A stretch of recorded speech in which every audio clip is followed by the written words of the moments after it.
Class 11-এর marks entry করবেন কিভাবে। স্কুলের ইউজার আইডি পাসওয়ার্ড দিয়ে লগ ইন করার পর এই হোম পেজে আসার পরে দেখবেন এখানে মার্কস আপলোড এই লেখাটিতে ক্লিক করুন। এরপর এখান থেকে ক্লাস 11 লেখাটির উপর ক্লিক করুন। তারপর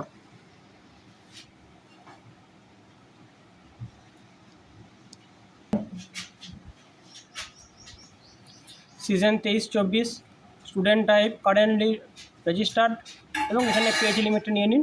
তারপর এখানে সার্চ করুন। এরপর দেখবেন সব স্টুডেন্টদের নামগুলি এখানে দেখাবে। এরপর এখান থেকে অ্যাড লেখাটির উপর ক্লিক করুন।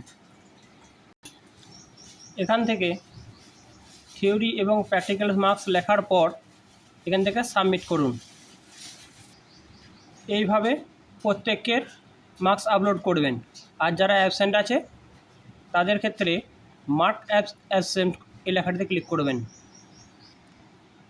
তারপর সব হয়ে যাওয়ার পর চেক অল অথবা এই একটা করে চেকবক্সে ক্লিক করার পরে এখানে অ্যাপ্রুভ করুন। ভিডিওটি ভালো লাগলে অবশ্যই সাবস্ক্রাইব করে রাখুন। ধন্যবাদ।